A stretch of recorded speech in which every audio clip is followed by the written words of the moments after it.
Yo, what's up, guys? We're doing a little UFC 326 reaction and breakdown, and then also go through the White House card that got announced. So, open up the early prelims. We had Luke Fernandez versus Rodolfo Bellato. Bellato hit a nice check hook. He was kind of getting touched up for a bit early. Landed a beautiful hook on the inside. Dropped them. A lot of ground and pound shots. The ref gave Fernandez pretty much as he could to let him recover, but it was just a good shot and it put him down. It's a good win by Rodolfo Bellato. Must win for him. Was 0-1, 1-1 in his last 3 fights, so this is good for him. Next up, we got Rafael Tobias versus Denir Nergzai. Oh, I also forgot to say, I picked Luke Fernandez 0-1 on the card. Next one, Rafael Tobias versus Nergzai. I picked Tobias, and Nergzai literally just beat him pretty much everywhere. A little bit of grappling at the end there that didn't go his way. But I thought that he would capitalize on the tick of Nergzai because it was very apparent in this fight, and Tobias almost just let him do it, and there's openings there for a hook. But no, he was landing his left. He was basically just using his left cross and overhand. Pretty much the whole fight, and some push kicks, and he won handedly. Yeah, it was kind of a nothing fight. This whole card was kind of meh. This was a pretty decent performance by Surmunji versus Jesus Alagar. Picked Surmunji. He got it done by decision. Pretty much exactly how I thought it would, just touching him up at range. I wish Surmunji would push the pace a little more and try to go for a finish. He did in the last like 10 seconds there, and he did rock Jesus pretty bad, so overall, not a bad performance for Shumanji. He can look up someone right outside the top 15, or maybe Bruno Silva coming off a loss to Charles Johnson next week, something like that. Next up, we got Cody Durden versus I'm not gonna trip, man. I'm not gonna try to pronounce this name, man. But Durden kind of just tried to push a pace. He couldn't keep up. He thought he was Colby Covington, and he couldn't do it. So you see 8 significant strikes across 15 minutes. I mean, 25 is really not that much either, but they really didn't do a whole lot. There's nothing fight. This fight was just card. He did a lot of nothing. I'm just gonna go by. I picked Temen Demirel, I think is how you say his name. And I picked him to get it done by decision. He got it done by decision. So, and Cody Durden, I think it's time to let him go. It's a 4-fight losing streak. He's like 1-7 in his last 8. So I think it's time to let him go. Alberto Montes versus Ricky Tercios. I picked Alberto Montes to get this done by submission via an anaconda. He did exactly that. It was a nasty anaconda choke. I really love front chokes. And Tercios just was moving forward and he was getting clipped on the chin over and over again.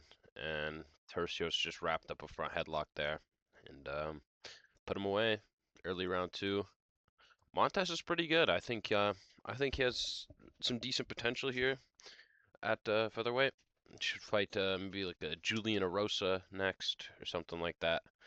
Some few more little feeder fights before you start looking at the top 15. Slowly build them up.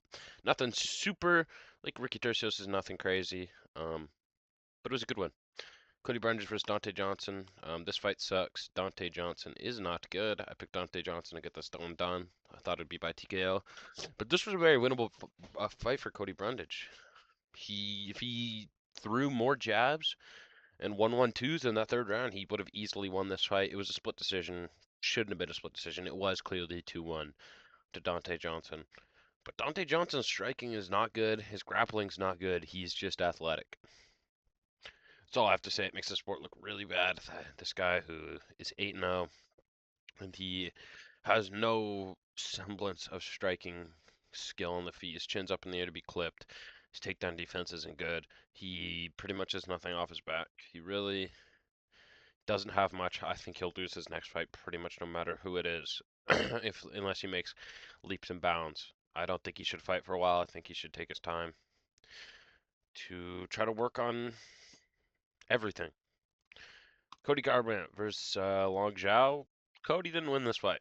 You can see the strike numbers are major. Now, Zhao did get 2 points deduction, and I agree with both point deductions. My disagreement is that I don't think Cody Brundage even came close to winning any of the rounds. He landed a good elbow in round 1, which is why I think 2 judges gave it to him. One judge gave Cody round 3, but he was tripping, so it's whatever. But Zhao just did more work, really, in this fight. Cody was trying to grapple. He couldn't really get anything off. Zhao was doing good landing inside low kicks, bringing that left kick to the body, and clipped him a few times in the head. But yeah, in the third round, he kneed Cody in the nuts, and he was vomiting. Immediately after, Cody was rocked, and he's jumping back and forth. He's jumping up and down. He's about to go crazy. And then he throws a flying knee, misses terribly. They clinch up. Zhao hits him with a knee in the nuts again with another knee. And after that, Cody was kind of just trying to sit on the outside, throwing some touching shots, wasn't really landing. Long Zhao was trying to blast kicks upstairs. So yeah, it's a win for Cody, but not really. I don't know. Let's go to the main card. The best performance of this card by far, Gregory Rodriguez beats Bruno Ferreira literally identically to how Ferreira beat him in the first fight, so it's pretty crazy. But yeah, it was a good performance. As you can see, 2 strikes landed for each of them, and Gregory lands this great right hand, just slips right through the guard of Ferreira and puts him out immediately. No follow-up shot. Luckily, Gregory Rodriguez, because he learned his lesson after Jacker Manson, and it was a nasty KO. The world's shortest trilogy in terms of fight time will be this. Anyway, I picked Bruno Ferreira to get this one done. He didn't do it. He got smoked. Is what it is. Gregory Rodriguez should look up the rankings. Fight somebody coming off a loss. Maybe the Ritter, but they are teammates, so who knows. Drew Dober. Never beating the allegations. Ever. You know, Michael Johnson was doing Michael Johnson things. He was touching him up. Boom, spamming the jab to the body. Ba, ba, ba. Jab to the body. Jab to the body. Overhand up top. Right hand up top. Jab to the body. Right hand over top. Bang. Inside low kick. Over top. Right hand over top. And then Drew Dober in round 2 steps in with a beautiful straight and a hook behind it, and he put Johnson out bad. I picked Drew Dober to get this one done by knockout. The fight played out exactly as I thought it would. The nasty finish by Drew Dober. He should fight someone like Jalen Turner next, someone right outside that top 15, because it's a good win for him. Next up, Rob Font versus Rob Rojas Jr.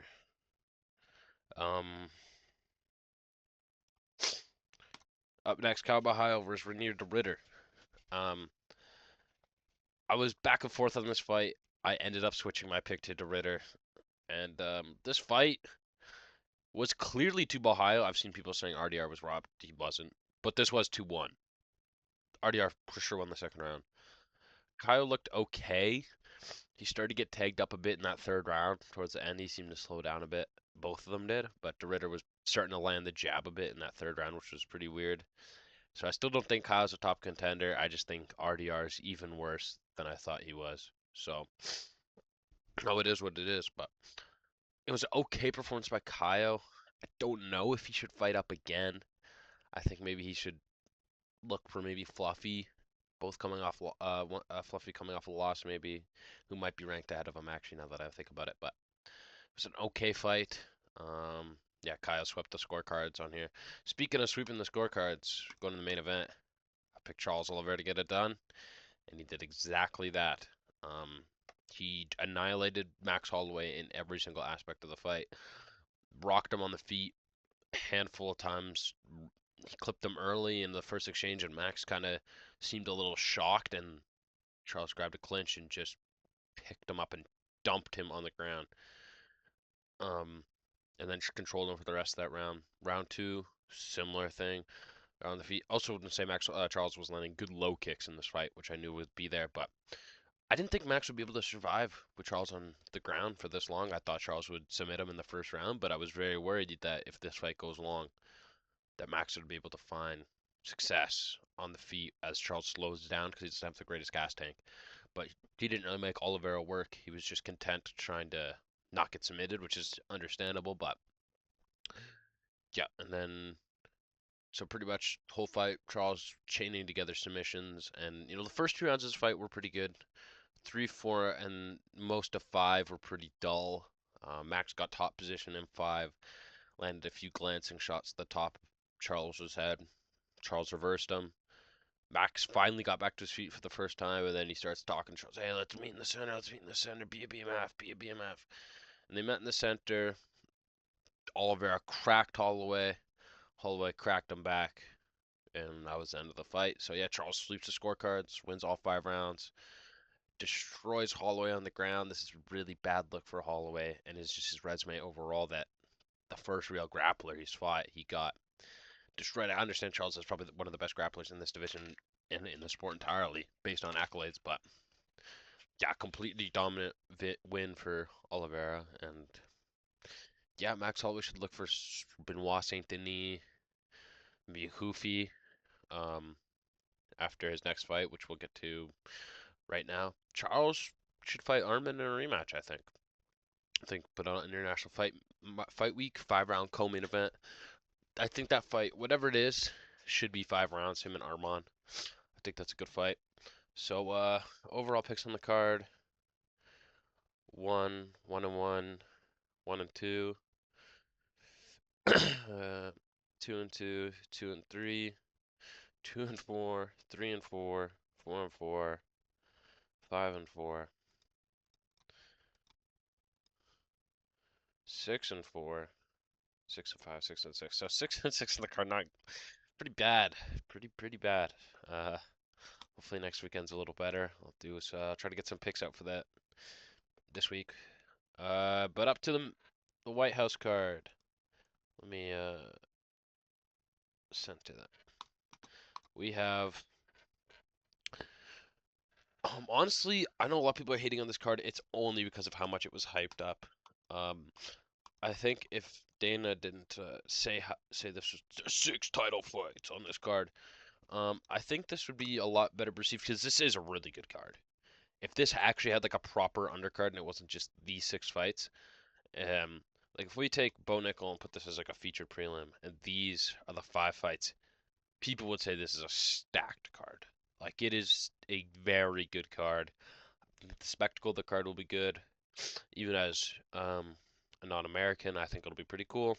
But yeah. Anyway, this is I'd say it's a pretty good event. I like most of the matchups except for some, as we'll get higher up in the card. But first up, I want to talk about Diego Lopez versus Steve Garcia. I think this is a good fight. I think a lot of people are going to count out Steve Garcia. I could see Steve doing good in this matchup, but I do think Steve could get caught trying to trade. It's happened early in his career. It could happen here. But Steve is, he's good. He has big power. He's going to be the hardest puncher that that Lopez has fought. But he doesn't have the cleanness of Silva or Volk, who are the people who were giving him trouble on the feet. And even then, I could see something similar to the Silva fight, where Steve Garcia will extend himself trying to punch through Lopez's blockhead chin, and I could see him maybe giving up a takedown and honestly maybe even getting submitted. But this is a good fight. I think it's a close fight, and I think it's a good fight for both people. I do wish it was Diego Lopez versus Yair, but yeah, maybe he's still injured with that hand, but it's okay. This fight is the real bad one here.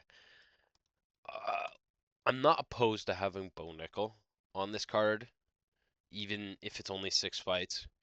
I do think he's big for the Canadian or the United States wrestlers. We'll get to Canada here in a sec. The U.S. like wrestler fan, Bo Nickel, he's actually really good.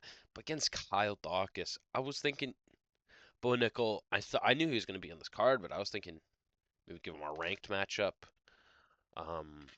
Even someone like Colby Covington or something like that. Even though he's been talking about moving to middleweight to fight Bo, I guess they don't want to do U.S. but U.S. except for here apparently.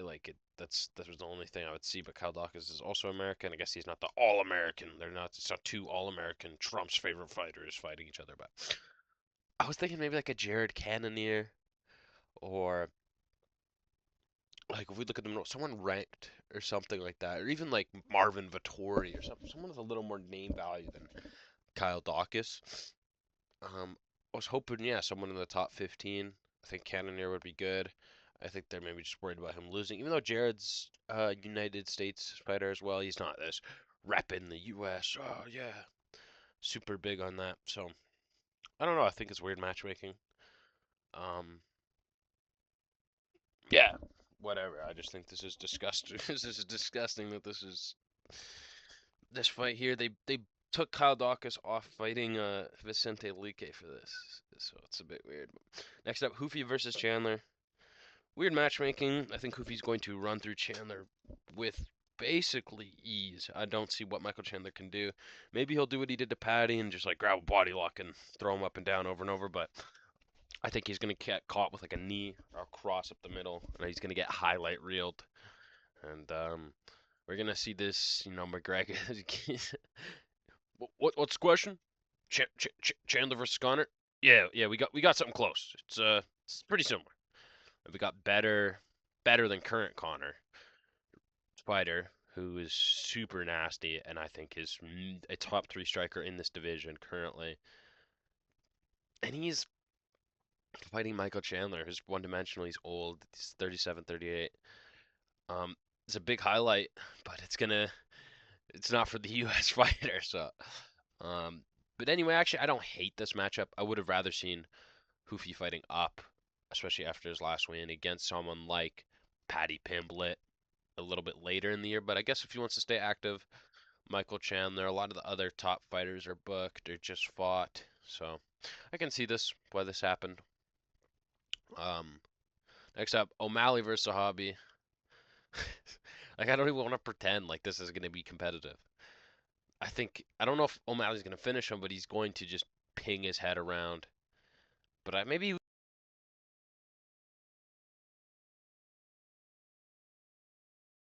So, alright, my mic got disconnected there. But anyway, Zahabi, I don't see what he really has for O'Malley. He doesn't have his worst grappling in the song, so he can't even really implement that as a game plan, or he'll try, I think, but he's gonna walk forward. He's a bit of a tough out, I think he'll maybe be a moment where maybe he just gets in a brawl and lands a few hooks on O'Malley, and then O'Malley steps out. I think O'Malley's gonna be able to land teeps because Zahabi's very square when he's fighting. So the teeps are there. Even Cheeto was throwing teeps and things up the middle. I think the jab is going to be bouncing off Sahabi's. I think he's going to be leaking from the nose. The cross will be there. Switch stance cross. The teeps will be there. And I think O'Malley is just going to kind of dance around Zahabi. And as a Canadian, dude, this is just, it's like, they want to highlight, obviously. But anyway, yeah, O'Malley is going to run through Zahabi with no issues. I would say 30-27 is the best case scenario for Zahabi. I could see this going very badly for Zahabi. Could see him getting face down on the canvas. But next up, Pereira versus Gon. This is a great fight. I think this is the best fight on the card in terms of like who's gonna win. I think there's a lot of people that are picking Pereira, and I think I will too. But Gon is good, and I want to break down this fight a little bit. Of course, as this gets closer, I'll break it down. I think when they're in ortho versus ortho, the calf kicks seem to be a big weakness for Gon. He got his calf absolutely destroyed by Tom in that first round, and he was stuck in southpaw. The difference with this is, I think he should stay southpaw against Pereira, and I think that'll be big. Pereira has seemed to struggle. He's always struggled against southpaws, and I think Gon, despite being the heavier fighter by quite a bit, he never fought middleweight. He can never make middleweight. I think he's the faster fighter. I think he's going to be able to land his jab well. I think he's going to be able to land side kicks to the knees of Pereira. And I think Pereira is going to get early in this fight. It could be looking a little bad for Alex, I think. I think Alex will be just throwing the jabs to the body, but then again, open stance. I think he'll be a bit hesitant on the feet, and I would like to see how they match up physically for this. So I do think Pereira will be able to take this by decision, maybe like a 48-47 decision, but I could be swayed towards Gon as the fight comes closer. So yeah, I think the stomps for Gon will be good. The open stance body kick will be good. That jab and the cross will be good. I think he'll be able to touch up Pereira with that. I think for Pereira, the left hook in open stance, I think if Gon couldn't fight southpaw, I would be very confidently picking Pereira. But his switching stance is going to be a problem. And Gon, I actually think he has a bit of a grappling edge. I think he will, especially as the bigger guy, be able to take Pereira down at moments. But I also think he's stupid. I think he'll go for a heel hook in some of these moments and then get reversed and maybe get hit with a few shots. So this is definitely the best fight on the card. It's the most fight I'm most excited for on the card by a lot. Other than maybe I really like O'Malley, I really like Rufy, I like Steve Garcia, so I'm really excited to see them fight. But it's not the matchup I'm really excited for. It's just seeing them fight, right? This matchup here, I don't particularly like either of these fighters. I really hate Gon, but I don't mind Pereira. But these aren't like two of my favorite fighters. Oh, or either of them are like my favorite fighter. I really want to see them fight. I just think the matchup here is so good. So I'm really excited to see this. Ilia Topuria versus Justin Gaethje's. I don't even know what to say to this, man. Gaethje is getting knocked out in sub 1 minute. I think there's two ways that Gaethje can approach this fight. He can try to sit on the outside and blast low kicks and high kicks and bingo with the jab, try to time an uppercut. I think that's just avoiding the inevitable, and I don't think he's at a huge speed advantage, at a huge timing and skill and everything disadvantage. He is the bigger fighter, so I think his game plan's going to be guns blazing, walk forward, champions don't go back. I think he's going to try to swing. I think he's going to go. I think it's going to be similar to the Oliveira fight, just without that grappling portion. So I think it's going to be sooner. I think he's going to get lured into a very similar combo. I could see, um, like Ilya starting in exchange, landing like a 3-2. Gaethje comes forward and then Ilya steps in with a jab, right hook, left hook. Justin falls face first on the canvas. I could see an uppercut too, maybe, or like a body head combination, like uppercut body head. And I think Justin's gonna go flat out on the feet, face down. Maybe he takes one shot and he does his little Gaethje, where he leans forward with his hands up and puts his butt out, and he kind of starts wobbling back, and then Gaethje and then Ilya unloads like a body head combination and puts him out against the fence there. But I think it'd be open space. Gaethje kind of just gets lured into a shot. Bing bong bam. Gaethje's down. Ilya hits his little wine or his little tea drinking celebration. So as of right now, my picks for this card are Diego Lopez, Bo Nickel, Marcelo Hufi, Sean O'Malley, Alex Burt, and Ilia Topuria. I could be swayed towards Garcia. I could be swayed towards Gon. The rest of these fights, I think, are pretty self-explanatory. I don't know. I think the matchmaking. I wish the reason why it's not even that like, oh, I'm mad that they're sacrificing Rufy and them. I think since this will be showed to a lot of new fans, I think competitive fights would be good, and I don't think a lot of these will be. I could see this being competitive for as long as it lasts. I could see this being actually very competitive. I don't see this being competitive at all. I don't see this being competitive. I see this being very competitive. I see this being one-sided. So overall, I think it's a good card. I think it's pretty good. I think they're gonna swing out. I think we'll have some. I think we'll at least have a few good finishes here. From this will end in a finish for Rufy. This will be a finish either way. I could see this being a finish. I could see this being this is a guaranteed finish. But anyway, very excited for this card. I think it's good. International Fight Week, I think, is going to be very good as well. I think we're going to be eating good in the summer. I think we could see Connor at International Fight Week. I think we could see Jan versus Marab around that time, too. Anyway, this is what I think of the card. I think it's pretty good. I don't hate it as much as other people, but alright. That's it for now, and we'll see you in the next video.